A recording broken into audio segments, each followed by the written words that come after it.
What's up guys, Valence Ring here, and I wanted to bring you another highly requested video that I've been getting lately, and this is all about super weapons.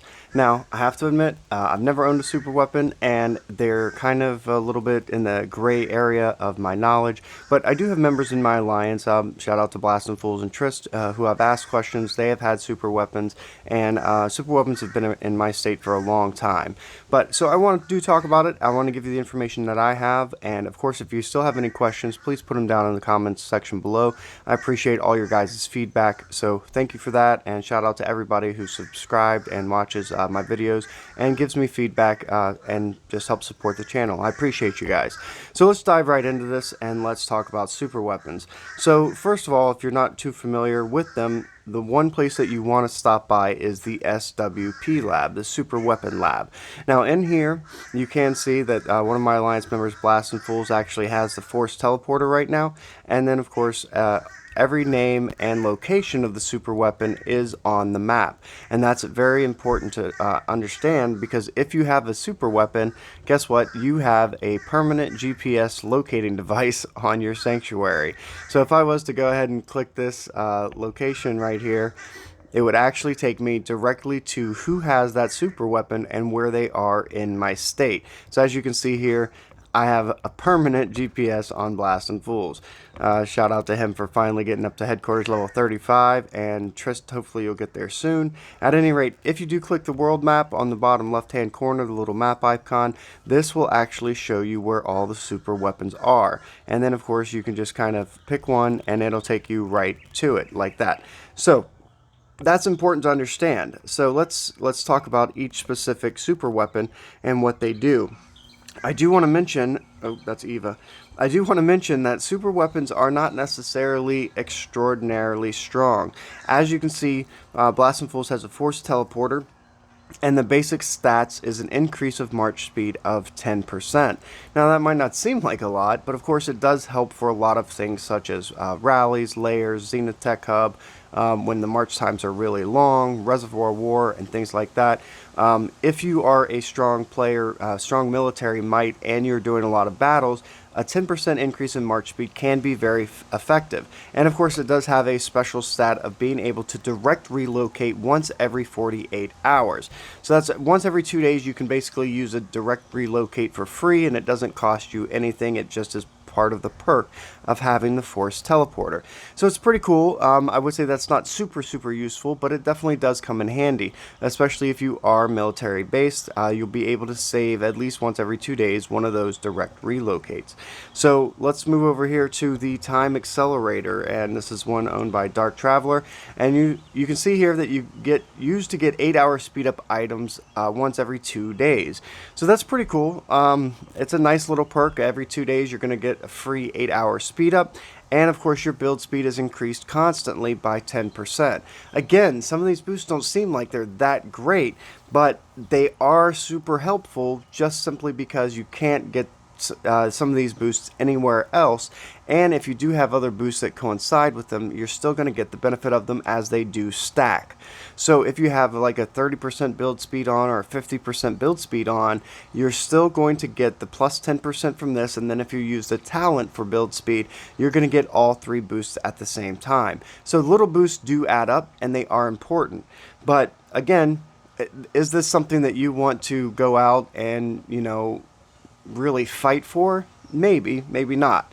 So that's something to consider. So this is the Time Accelerator. Now, I don't know exactly how, but I think it does say up here, there's a 3-day protection period when you first... Oh, the first super weapon gained via the system has a 3-day protection period. So all of these have to be unlocked by completing different tasks, and they'll be unlocked at different points in your state. So yours may or may not be unlocked. For instance, some of these, I can't remember if it's the whip, the electronic whip. You have to have commander level 40 the first person to reach commander level 40 will actually win this super weapon. So I don't remember all of them, but if they're not unlocked yet, if someone doesn't possess them yet, it will tell you what you need to do to get that super weapon in particular. Some are dropped randomly from layers, and I do believe it has to be at a certain layer level. So the first person to randomly get that drop will get the super weapon once the criteria has been met. Alright, so let's move on and talk about the Camo Rifle, which Baymore has right now. This grants permanent anti-recon effect. Now that's really cool because you never have to use anti-scout. And it increases your defense on all of your 3 main troop types: fighter, rider, and shooter. So that's pretty cool. Basically, it's a very defensive kind of super weapon, but this is great if you do go into a lot of battle. Very helpful. That 10% boost, of course, doesn't seem like a lot, and it's just for defense. But again, this stacks with all other boosts. So it's just in addition to your normal boosts. And you have this on permanently as long as you own the weapon. Now, if you own more than one weapon, which I've seen, I can't talk too much about it, but I do believe you only get to choose one super weapon for your slot, and this is your super weapon slot.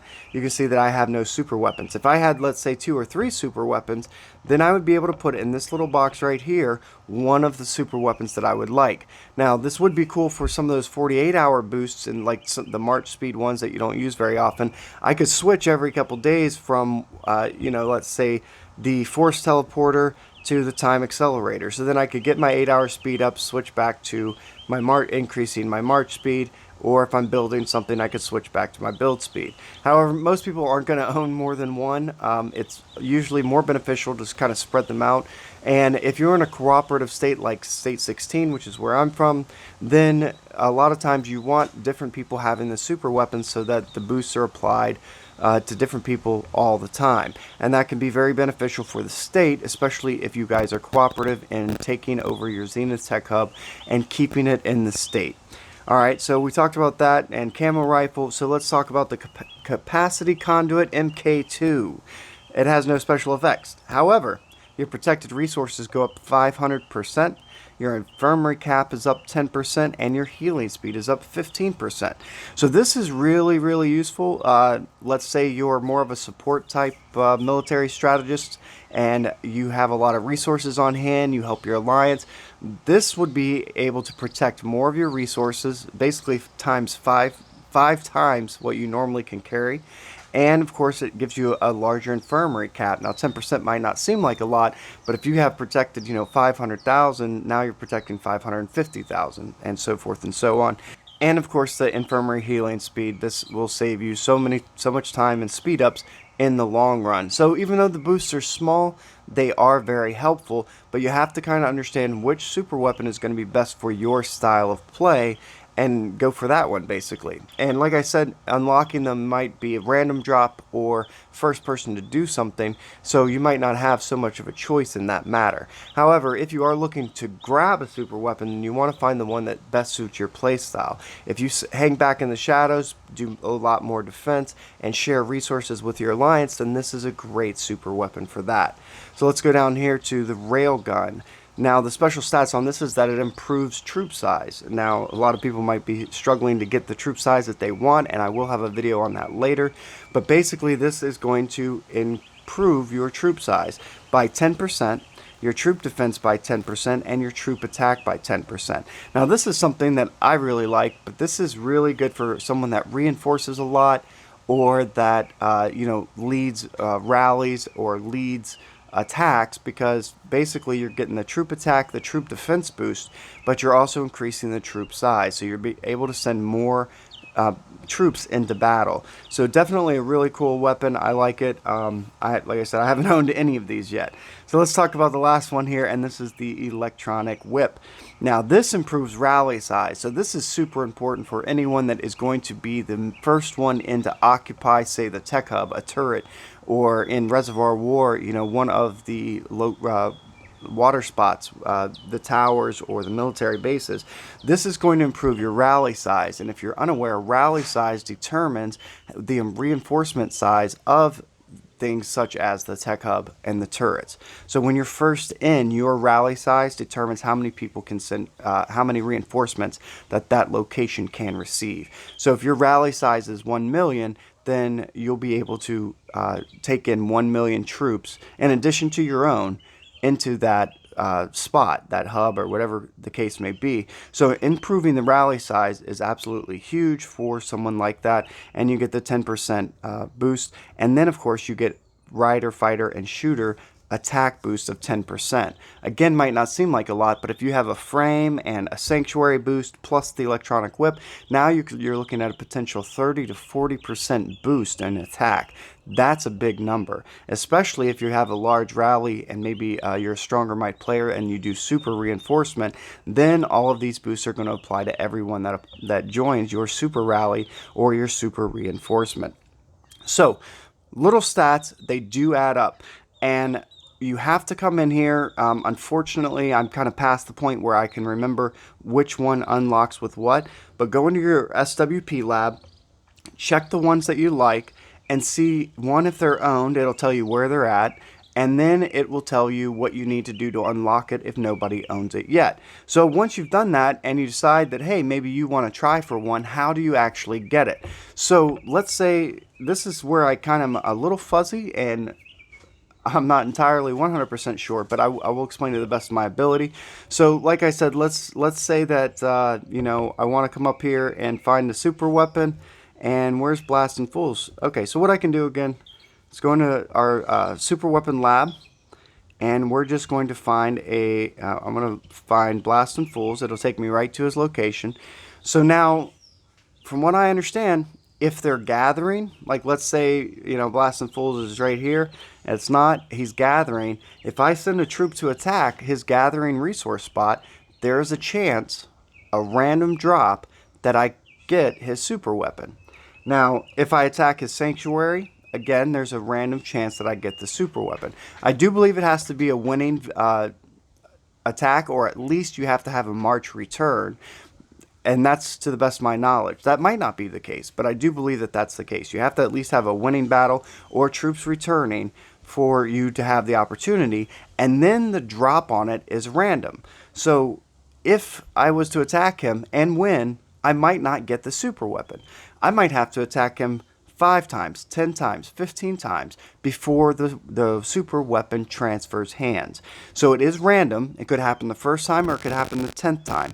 There is no, you know, guarantee that you're going to get it. So a lot of people have asked me, well, you know, I attacked and won and I attacked and won, but I still didn't get the super weapon. What do I got to do? You don't have to zero their troops. You don't have to zero their sanctuary. You don't have to clear out their resource spot for the super weapon to transfer. It is a random drop. So what that means is, again, it could be the first time that you attack and win, or it could be the last time you attack and win. You have to keep trying until you get the super weapon. And this makes it a little bit difficult. It makes it so it's not just like the super weapon could just pop hands every 5 seconds. So because of the random drop aspect, it gives, let's say, Blasting Fools here, time to react, time to shield, time to direct relocate away. So chances are you're not necessarily going to win it the first time. However, you could, because it is a random drop. So that's pretty much what I know about super weapons. I do want to basically let you know it's a random drop and you're not guaranteed to get it just because you win, and zeroing their troops doesn't necessarily guarantee that you get it, although maybe it does improve the odds. I don't know. They're not super clear about that, but go into your SWP lab and you can read about it. And of course it says after the protection period ends, the super weapon can be looted when the owner's sanctuary, resource spot, or station post gets breached. So when it says breached, I do believe that means it has to be a victory, or you have to at least do enough damage that you have troops returning, at least that. And then it's a random drop, okay? It can be looted. It doesn't mean it will be looted. So go in here, look at the super weapons, read up on them, see what you have to do to get them, to unlock them, and then do what you can to do that. If you're the Forerunner, because I know one of these weapons you have to get to Commander level 40, the first one will get the super weapon. If you're super close, then push for that. Try to get that if that super weapon appeals to you. Other than that, you want to get the ones that you can. But make sure that it's not easy to hold on to one of these unless you stay bubbled the entire time. And kind of, most people have a hard time doing that because of the resource cost, or just because it's annoying to do. Unless you're going to put up a 24-hour shield, which is 1,000 diamonds every day, and just sit there, what's the point? So you definitely want some of these. You're going to have to eventually talk to your state, and it's going to have to almost be agreed upon that you get to keep and hold this super weapon for the benefit of the state. So that being said, you definitely want to be cooperative with your state. You definitely want to be a nice guy or gal, and you want to work together. And then, of course, we vote on who gets the super weapons, and when they transfer hands, we transfer them to people that it's going to benefit, and that also benefit the state as a whole. So that's everything on super weapons, guys. If you feel like I missed something, please, let me know in the comment section below. If you know something that I left out, or if you have any other questions, obviously put them down in the comment section below. I really just want to go over this and hope that it helps you out. As always, thanks for watching. Give the video a like if it did help you out, and subscribe to my channel if you want to see more videos like this.